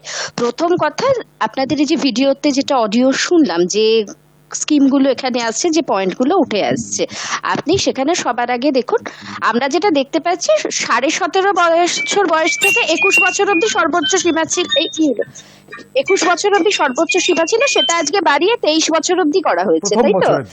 আমার কথাটা, হ্যাঁ, আমি প্রথমবারটা নিয়ে কথা বলছি, পরের বার থেকে কি হবে সেটা তো দেবানা জানন্তি, তাই না?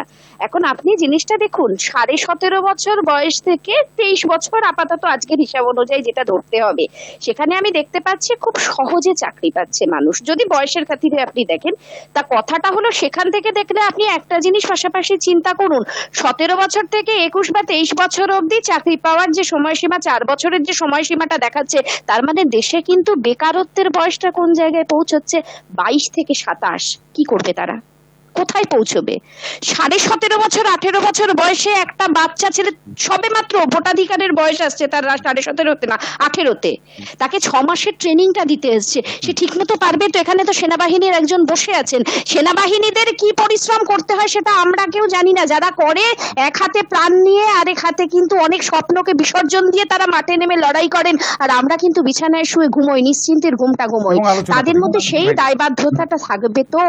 আমার প্রশ্নটা এখানে, 6 মাসের ট্রেনিংটা কি যথাযোগ্য? সব থেকে বড় কথা, হ্যাঁ, আমরা শুনতে পাচ্ছি যে আফটার রিটায়ারমেন্ট অনেকগুলো স্কিম, ফিক্সড যে ডিপোজিট আসছে, এটা আসছে ওটা আসছে, পেনশনের জায়গাটা কিন্তু বন্ধ হয়ে যাচ্ছে। হঠাৎ করে করোনার 2 বছরে যখন নিয়োগটা বন্ধ থাকলো, করোনার সময় নিয়োগের কোনো জায়গা ছিল না, তারপরে এই জিনিসটা কেন হলো যে হঠাৎ করে এরকম ভাবে 4 বছরের ব্যাপারটা হলো? আমাদের দেশে বেকারত্বের হারটা এতটাই বেশি, এমন জায়গায় পৌঁছে গেছে বিগত 8 বছর ধরে, সেই বেকারত্বটাকে পুঁজি করে এই মুহূর্তে কিছু করতে চাওয়া হচ্ছে এবং সেই জায়গাতেই কিন্তু ঘাটতিটা দেখা দিচ্ছে। 4 বছর কি একটা কাজের সময়সীমা? মমিতা, আমি একটু মনে করিয়ে দিতে চাইবো, সেটা হচ্ছে কয়েকদিন আগেই, মাত্র 1 সপ্তাহ আগেই একটি বিষয় অ্যানাউন্সড হয়েছে, আপনারা নিশ্চয়ই জানেন। সেটা হচ্ছে 1.5 বছরের মধ্যে 10 লক্ষ শূন্য পদ পূরণ করা হবে বিভিন্ন সরকারি মন্ত্রকে, কেন্দ্রীয় সরকারের মন্ত্রকে শূন্য পদগুলি রয়েছে সেগুলি পূরণ করা হবে। এটাও কি, এটাও অনেকে বলতে শুরু করেছেন মমিতা। আমি একটু জয়দেব ঘরের কাছে যাবো। এটাও আমি একটু শেষ করে দিই শান্তনদা, জয়দেবদা নিশ্চয়ই বলবেন, কেন বলবেন না? প্রশ্নটা একটু ছুড়ে দিই। সেটা হচ্ছে যে এটাও কি ওই সরকারি নিয়োগ নির্বাচনের আগে সেরকম একটা বিষয়, অর্থাৎ এর ভিতরেও কোনো একটা রাজনীতি রয়েছে কি, রাজনৈতিক বিষয় রয়েছে? আমি সেটাই আসবো।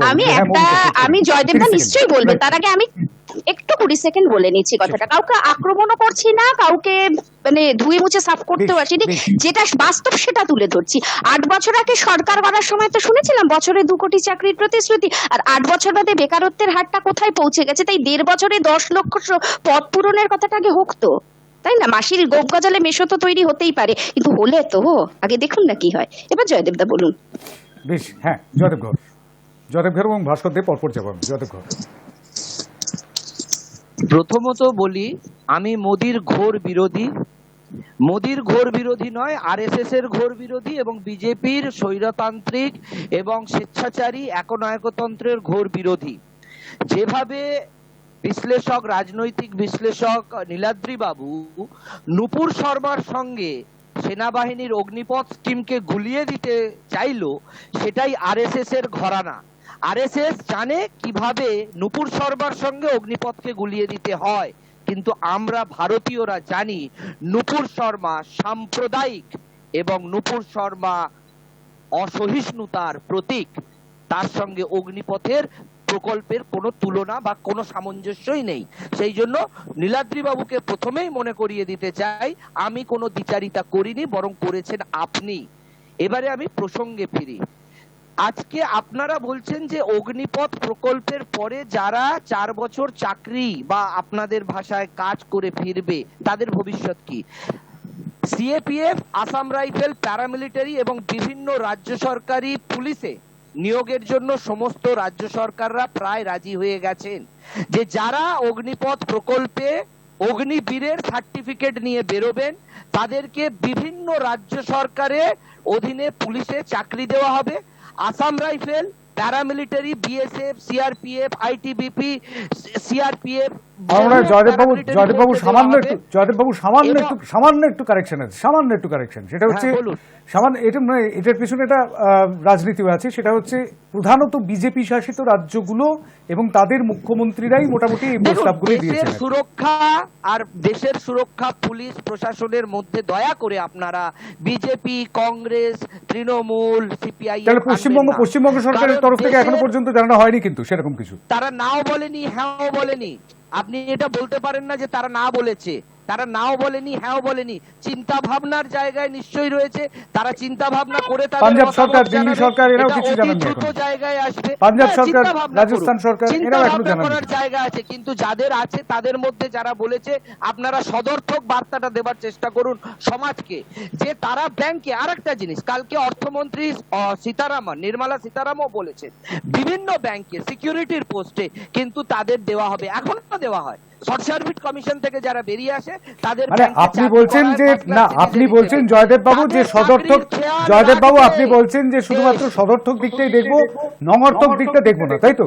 মানে শুধুমাত্র সাদাটা দেখবো শুধুমাত্র, কিন্তু কালোটা দেখতে পারবো না। কোনোটাই কালো নেই, কারণ দেশের সুরক্ষা সর্বোপরি। তাহলে বিক্ষোভটা হচ্ছে কেন? তাহলে বিক্ষোভটা হচ্ছে কেন? জয়দেব বাবু আমার প্রশ্নের উত্তর দিন, তাহলে বিক্ষোভটা হচ্ছে কেন?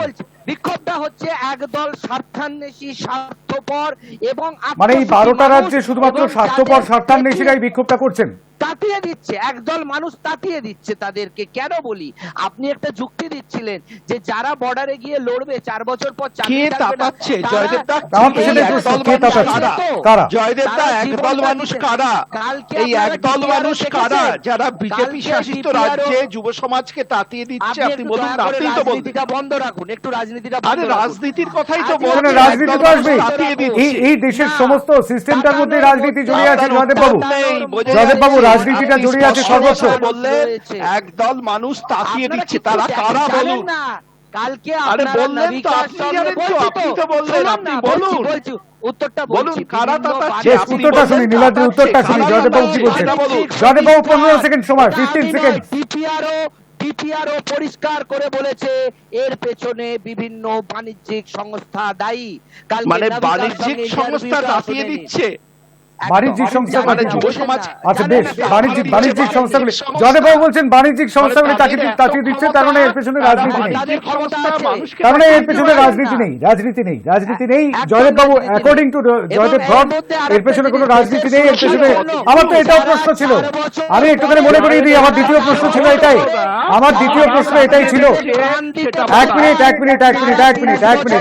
জয়দেব বাবু, আমার দ্বিতীয় প্রশ্ন এটাই ছিল, সেটা হচ্ছে যে এই যে 12টা রাজ্যে এই যে অশান্তি, এর পিছনে আসলে কি রাজনীতি রয়েছে? তার উত্তর আমি পেয়ে গেছি, জয়দেব ঘর বলে দিয়েছেন যে এর পিছনে বাণিজ্যিক কেরামতি রয়েছে। আমি একটু ভাস্কর দে অনেকক্ষণ ধরে চুপচাপ, ভাস্কর দে, আমি জানি না অন্যান্য রাজনৈতিক দলগুলো যারা এখনো পর্যন্ত এই বিষয়ে তেমন করে কোনো রকম সরকারি বিবৃতি দেয়নি, অর্থাৎ স্বীকৃত বিবৃতি দেয়নি, তাদেরই মতন ভাস্কর বাবুরাও এই মুহূর্তে জল মাপছেন কিনা যে ঠিক কি হতে চলেছে সেটা তো এখনো পর্যন্ত বোঝা যাচ্ছে না।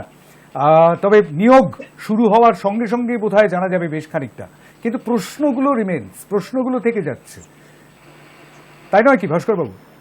হ্যাঁ দেখুন, এতক্ষণ আলোচনাতে আমরা যারা চ্যানেলে বসে আছি একটা জিনিস পরিষ্কার যে এই অগ্নিপথকে কিন্তু সরাসরিভাবে কেউ কোনো বিরোধিতা আমরা করছি না।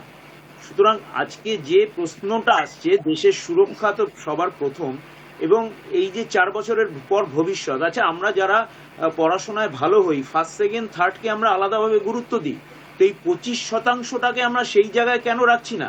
এবং অল্টারনেটিভ জায়গা তো রেখেছি, এবং আগেও যেটা মিলিটারিতে ছিল, ফোর্সে ছিল, যে রিটায়ারের পর তাদের বিভিন্ন সুযোগ সুবিধা, বিভিন্ন জায়গায় ব্যবসা, পেট্রোল পাম্প থেকে শুরু করে অন্যান্য, তারা অগ্রাধিকার পাবে।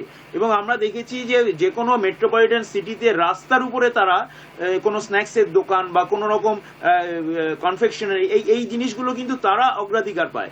সুতরাং এই যে বিভিন্ন রাজ্য থেকে বলা হয়েছে যে তাদের ফোর্সগুলোকে, রাজ্য সরকারের যে ফোর্স আছে সেই ফোর্সগুলোতে এদেরকে নেওয়া হবে, সুতরাং গ্রেডেশন অনুযায়ী এগুলো আসবে।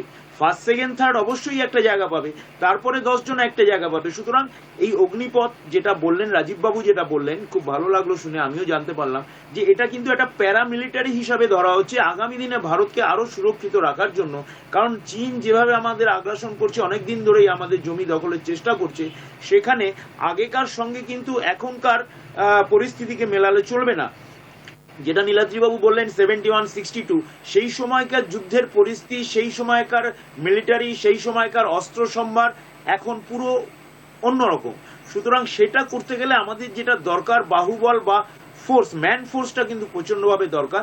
সেটা মিলিটারিতে না নিয়ে এইভাবে একটা অগ্নিপথের মাধ্যমে নিয়ে, সেখানেও কিন্তু অপশন বিভিন্ন রকম আছে। সুতরাং যারা ভালো কাজ করবে অগ্নিপথে, তারা নিশ্চয়ই সেই জায়গায় গ্রেডেশন পাবে, কিন্তু যারা পিছনের দিকে থাকবে তাদেরকেও কিন্তু অপশন দিই, তাদেরকে কিন্তু তাড়িয়ে মানে দেওয়া হচ্ছে না। ভাস্করবাবু বলছেন সার্ভাইভাল অফ দ্য ফিটেস্ট, অর্থাৎ ফিটেস্ট যারা, তারা 25%, সেই 25%ই সুযোগ পাবেন। আমি আসবো, জয়দেববাবু আসবো, প্রত্যেকের কাছে আসবো আমি 30 সেকেন্ডের জন্য। সেটা হচ্ছে আলটিমেটলি কি দাঁড়ালো তাহলে? হ্যাঁ, সরকার তো একটা প্রজেক্টের কথা বলেছেন, সেই প্রজেক্ট বা যোজনা, অগ্নিপথ যোজনা, সেই অগ্নিপথ যোজনাতে কেউ তার বিরুদ্ধে মত দেবেন, কেউ তার পক্ষে মত দেবেন। যারা বিরুদ্ধ মত, তারা এই মুহূর্তে রাস্তায় নেমেছেন, তারা বিক্ষোভ করছেন। 12টি রাজ্যে ছড়িয়েছে এই উত্তাপ, সেই উত্তাপ আরও কত ছড়াবে আমাদের জানা নেই। এরপর সরকার কি ব্যবস্থা নেন সেদিকেও আমাদের তাকিয়ে থাকতে হবে। আরও কত রাষ্ট্রীয় সম্পত্তির ক্ষতি হয় সেদিকেও আমাদের তাকিয়ে থাকতে হবে। কিন্তু আলটিমেটলি আমি যদি এই মুহূর্তে এই প্যানেলে, আমাকে বাদ দিয়ে, আমাকে যেহেতু নিরপেক্ষ থাকতে হবে, 5 জনের মধ্যে, আমি রাজীববাবুকেও এর মধ্যে ইনক্লুড করছি, 5 জনের মধ্যে যদি আমায় একটা মত নিতে হয় যে এই অগ্নিপথ প্রকল্পের ভালো খারাপ দিকগুলো বিচার করে এটা কি ঠিক, মানে আপনি কি মত দেবেন, এর পক্ষেই মত দেবেন? আমি রাজীব শ্রীবাস্তবকে দিয়ে শুরু করব, 30 সেকেন্ড সময়। দেখুন, প্রত্যেকটা জিনিসের একটা SWOT অ্যানালিসিস করি আমরা, strength, weaknesses, opportunities and threat. আজকে যতগুলো ইনফরমেশন আমাদের কাছে আছে, ওটা বিশেষ করে ফিউচার প্রজেকশন আমরা এখন at the moment, me in person, আমার ব্যক্তিগতভাবে আমি কিছু এই পজিশনে নেই যে আমি বলতে পারবো যে আজ থেকে 2 বছর পর বা 3 বছর পর কিরকম সিচুয়েশনটা হবে ব্যক্তিগতভাবে। তো তাই জন্য আমি বলবো ব্যক্তিগতভাবে, এটা মাই পয়েন্ট, বিকজ আমার কাছে ফাইল নেই, আমি কিছু জানি না কি করে ওরা কি ভাবছে, কবে কি হবে, short term, mid term, long term security পার্সপেক্টিভটা কি হবে, স্ট্র্যাটেজিক সিচুয়েশন কি হবে, আমি জানি না। তাই জন্য আমি এরপরে কমেন্ট করতে পারবো না। পক্ষে না বিপক্ষে, মৌমিতা কালী, 30 সেকেন্ড। যে প্রকল্প সারা দেশের মাটিতে তথাকথিত অগ্নিপথটাকে তৈরি করে দিচ্ছে, সারা দেশে আগুন জ্বলছে আর দেশের ভবিষ্যতের যুবককে অন্ধকারের পথে ঠেলে দিচ্ছে, সেই প্রকল্পকে মানতে অন্তত আমি রাজি নই। কে বলছেন এই প্রকল্পের সপক্ষে কথা? মনোহরলাল খাট্টার, হরিয়ানার মুখ্যমন্ত্রী, যার রাজ্যে কিন্তু আপনি যদি দেখেন ইয়েতে হিসাবের নিরিখে, সেখানে কিন্তু বেকারত্বের হার সব থেকে বেশি, 27.1%। আজকে এত বছরের চাকরি কোথায় গেল? আজকে উনি বলছেন যে সেনাবাহিনীর অবসরের পর তিনি নাকি তার রাজ্যে অগ্রাধিকার পাবে। আগে কাজ করে দেখান। এতগুলো গরিব বেকার মানুষ যে তার রাজ্যে আজকে অবস্থান করছে, চাকরি চাই, চাকরি দাও, মে ভারত কে रहने वाला हूं, मुझे रोटी दो, रोजगार दो বলছে, কোথায় দিচ্ছেন তারা চাকরি? আমি জয়দেব ঘরের কাছে চলে যাব, হ্যাঁ কিংবা না, 30 সেকেন্ড। অগ্নিপথ প্রকল্প আগামী দিনে প্রযুক্তি নির্ভর করবে, ভারতীয় সেনাবাহিনীকে আরো আগ্রাসী করবে, আরো ক্ষিপ্র করবে এবং আর্টিফিশিয়াল ইন্টেলিজেন্সে সমৃদ্ধ চীনের মোকাবিলা করবে। অগ্নিপথ প্রকল্পই একমাত্র বিকল্প চীনের আগ্রাসী মনোভাবের বিরুদ্ধে ভারতকে মাথা তুলে দাঁড়ানোর জন্য। এবং অগ্নিপথ প্রকল্পে 4 বছর পরে যদি কারোর চাকরি থাকবে না বলে তার লয়্যালটি নিয়ে আপনারা প্রশ্ন করেন, 30 বছর পরেও সেই মানুষটার লয়্যালটি নিয়ে প্রশ্ন থেকে যায়। ভারতের জন্য যে একদিনের জন্য পারবে প্রাণ বলিদান দেবে, যে পারবে না সে 30 বছরের চাকরির পরেও পারবে না, সে তারপরেও বেঁচে থাকতেই চাইবে। দেশের জন্য প্রাণ দেওয়া 4 বছর 30 বছরের তুলনা করা যায় না। থ্যাংক ইউ জয়দেব ঘর। ভাস্কর দে 30 সেকেন্ড। দেখুন, কেন্দ্রীয় সরকার বলবো না, স্বরাষ্ট্র দপ্তর বা আমাদের যারা মিলিটারি আছেন তাদের সঙ্গে আলোচনা করেই কিন্তু এই যে অগ্নিপথ, আশা করি এটাই হয়েছে। কারণ তাদের সঙ্গে আলোচনা না করে সরকার কখনোই এই ধরনের একটা পদক্ষেপ নিতে পারে না। সুতরাং জয়দেব বাবুর সঙ্গে আমি একমত হয়ে আমি বলবো যে ভারতবর্ষকে যদি সুরক্ষিত রাখতে চায় এই মুহূর্তে এই পরিস্থিতিতে, পুরনো ধ্যান ধারণা থেকে বেরিয়ে এসে আমাদের এই যে 4 বছরে এতে মানুষের মধ্যে কাজ করার একটা প্রবণতা দেখা যাবে এবং তারা একটা আগ্রাসন বা তারা একটা ভালো কাজের দিকে এগোতে পারবে। সুতরাং চাকরি করবো, সেই চাকরির পর বেনিফিট পাবো, সেদিকে তাকিয়ে থাকলে কিন্তু ভারতবর্ষকে ভাস্কর দে মত দিয়েছেন। পক্ষে ভোট পড়লো এখনো পর্যন্ত 2টি, বিপক্ষে ভোট পড়েছে 1টি, নোটায় রাজীব শ্রীবাস্তব নোটায় ভোট দিয়েছেন। এবার দেখতে হবে নীলাদ্রি বন্দ্যোপাধ্যায় কোন দিকে ভোট দেন। 30 সেকেন্ড সময়। শান্তম, আমার মনে আছে আপনাদের এই বহুল প্রচারিত চ্যানেলে আমি দীর্ঘদিন ধরে কৃষি আইনকে সমর্থন করে বক্তব্য রেখেছিলাম। কি দেখে নরেন্দ্র মোদী কৃষি আইনটা প্রত্যাহার করে নিলেন। কেন প্রত্যাহার করে নিলেন? কারণ কৃষকেরাই কৃষি আইনের বিরোধিতা করলো। কৃষি আইনের পক্ষে যাই যুক্তি থাকুক না কেন, আজকে বাস্তব পরিস্থিতি, জয়দেব বাবুরা যতই এই যুবকদের প্রতি আঙুল তুলুন, তারা বিশেষ শ্রেণীর মানুষের প্রতি আঙুল তুলেন না, কিন্তু ভারতবর্ষের যুবকদের প্রতি তুলেন। কিন্তু এটা বাস্তব যে যুবকেরা এই প্রকল্পের বিরোধিতা করছে এবং এই যুবকেরা বাস্তব, এটা নরেন্দ্র মোদীর যে ভোট ব্যাংক, সেই ভোট ব্যাংকের একটা বড় অংশ হচ্ছে যুব সমাজ। সঙ্গে এই বিক্ষোভ যদি চলতে থাকে তাহলে কিন্তু এই প্রকল্প প্রত্যাহার হওয়ার সময়ের অপেক্ষা আমরা সমর্থন করি আর না করি। আমি জানি না নীলাদ্রি বন্দ্যোপাধ্যায় সমর্থন করলেন কিংবা করলেন না। আসলে আসলে আসলে বিষয়টা এরকম, ভোট ব্যাংক আর ভোটের রাজনীতি, ভোট ব্যাংক আর ভোটের রাজনীতি। সামনে 2024-এর নির্বাচনটা রয়েছে, নির্বাচনে নিশ্চয়ই জয়দেব ঘরও ভোট দেবেন, নির্বাচনে নিশ্চয়ই জয়দেব ঘরও ভোট দেবেন, অবশ্যই ভোট দেবেন। আপনার বাঁ হাতের তর্জনীতে কালো দাগটা আমরা দেখতে চাই, কিন্তু হাতে কালো না লেগে থাকে সেটাও কিন্তু মাথায় রাখতে হবে যে হাতে যদি কালি লেগে থাকে, হাতের তালুতে যদি কালি লেগে থাকে তাহলে বলতেই হবে এত কালো মেখেছি। যখন কিছু মানুষ যখন সন্ত্রাস করে তার বিরুদ্ধে চুপ থাকে না, যুবকরা সন্ত্রাস করে তাদের গালাগাল। সিলেক্টিভ মতামত বোধহয় ভারতের সবাই দেন। তবে আমি একটুখানি কবির কথা স্মরণ করছিলাম যে এত কালো মেখেছি দু হাতে এত কাল ধরে, সেরকমটা যেন না হয় আর কি। ভাবছি ঘুরে দাঁড়ানোই ভালো। তখন যদি বলেন তাহলে 2024-এর আগে আর কুল কিনারা পাওয়া যাবে না। কিন্তু এই মুহূর্তে যে ছবিটা দেখতে পাওয়া যাচ্ছে সেটা হচ্ছে দেশ জুড়ে একটা অশান্তির পরিবেশ তৈরি হয়েছে। সেই অশান্তির পরিবেশ থেকে আমার মনে হয় কোথাও একটা গোল টেবিলে বসে আলোচনার মাধ্যমে একটুখানি বুঝিয়ে দেওয়াটা ভালো। দেশের জনগণ হয়তো সত্যি সত্যি ভুল বুঝছে।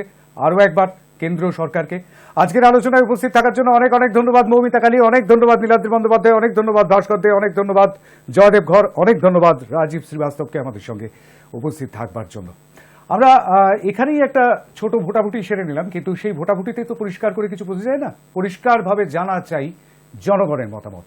সাধারণ মানুষ কি বলছেন সেটাই আমাদের জানতে হবে। আর সেটা জানবার জন্য আগামীকাল অর্থাৎ শনিবার আমরা আম দরবারে হাজির হচ্ছি, অর্থাৎ আপনাদের দরবারে হাজির হচ্ছি। আপনারা কি বলছেন সেটা জানবার জন্য অবশ্যই টেলিফোনের মাধ্যমে, হোয়াটসঅ্যাপে এবং সেই সঙ্গে সঙ্গে ফেসবুক লাইভের কমেন্ট বক্সেও আপনারা একদম সরাসরি অনুষ্ঠান চলাকালীন অর্থাৎ সন্ধ্যে 7টা থেকে 8টা শনিবার আম দরবার আসে আপনাদের জন্য।